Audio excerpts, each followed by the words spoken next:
Hello everyone. So we are going to have a in-class example problem. I believe I also gave the handout for this one, but I'm gonna put it on Canvas if you don't have it or if you lost it. So this is really an end of chapter problem from chapter 7, which mostly covers the work done and some energy conservation too. Again, we are doing things a little differently than Wiley.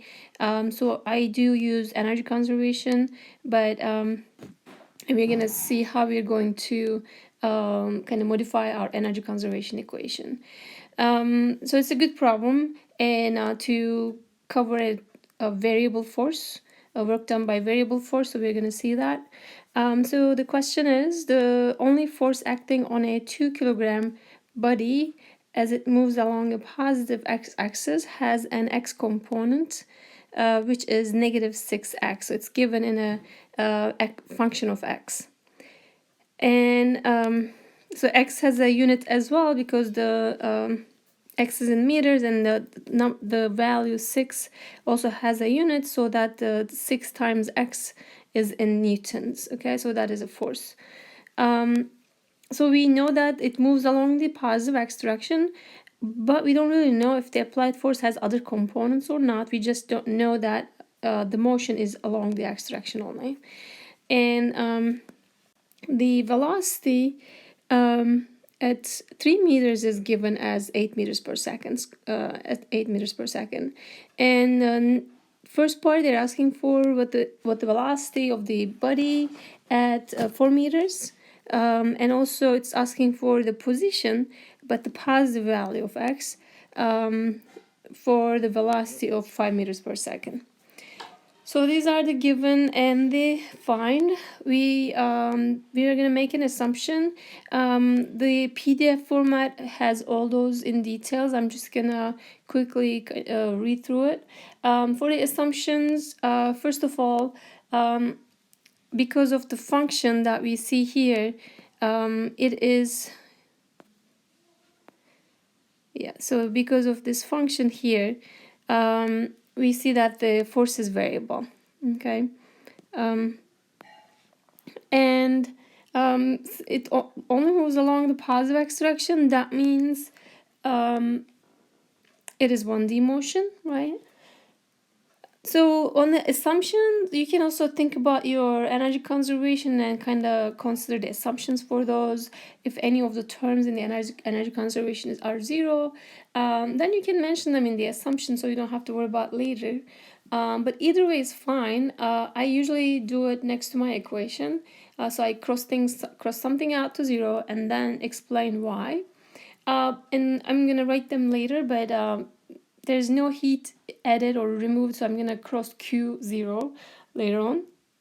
And there's no temperature or pressure changes, so there's no molecular level changes. That means also delta I goes to 0. And since it only moves along the positive x-axis, and we also say there's no elevation change, so we're gonna set the gravitational potential energy change to 0 as well. Okay. The plan is to use conservation of energy, because we need to relate the position to the velocity.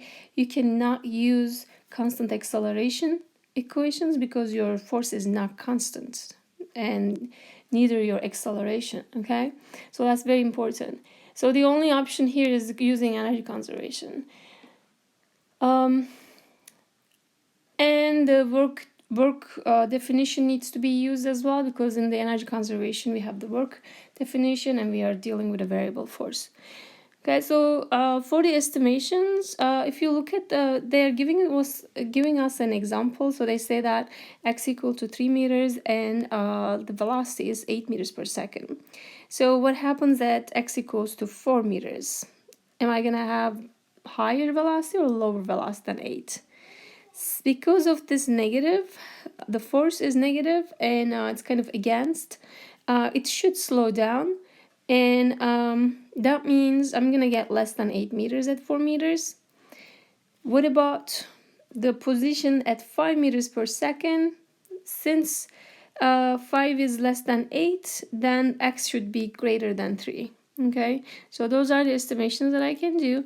Um, and then for the solution part that I'm going to work on and show you here, I want to really make the methodology that we are using clear. So first thing is, again, energy conservation.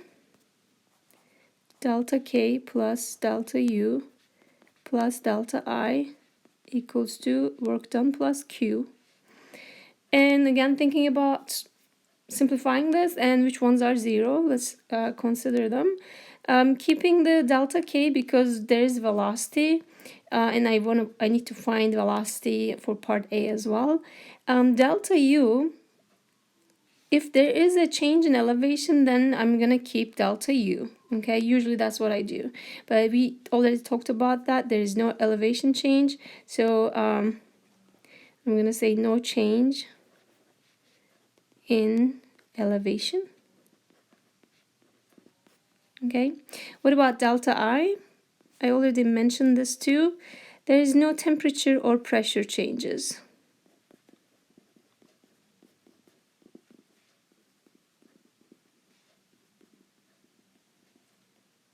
Okay, so that goes to zero as well. Work term, again, I usually skip in this part because I need to see the free body diagram and find out how many forces acting on it and how many possible contributions coming to work. And we are going to investigate that in the next step and more clearly.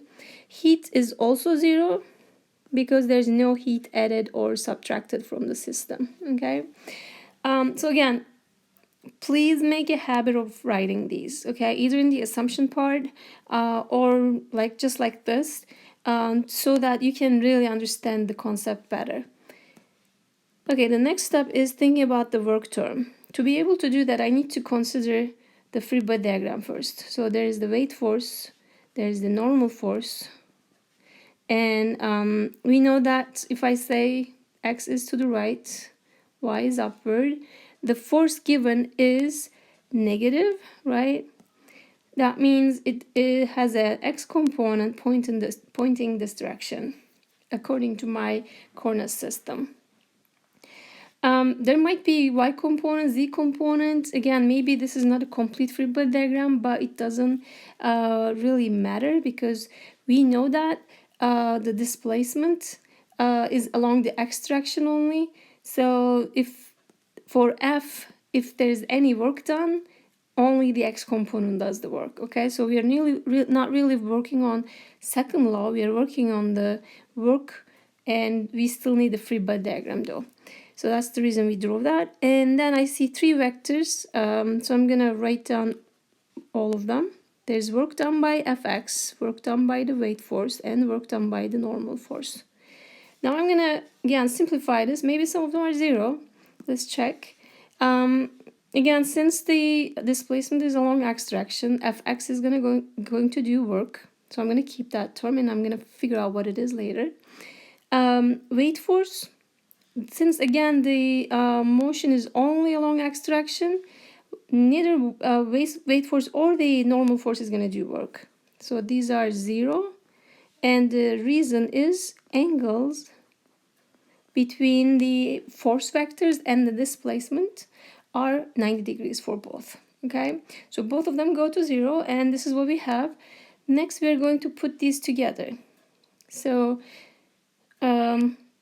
let's start with energy conservation. We have delta K left. So I'm writing this equation again. Delta K equals to work term, but work term has only x component of the F, the work done by that, okay? So what do we write down now? Delta K, let's just open this up, right? Final minus initial kinetic energy equals to work done by the force, x component of the force. Okay, so since we are, I'm usually double check again if I can simplify more. Maybe one of the kinetic terms are zero, but in this case they're not, so I need to keep everything now. So what I do next is just write those equations to see what I have. Okay, I'm not really focusing on what I'm trying to find. I'm just trying to get a relation first. So the final kinetic energy is 1/2 mv final square minus 1/2 mv initial square. That's equal to the work term. What is the work term? So we need to think about that now.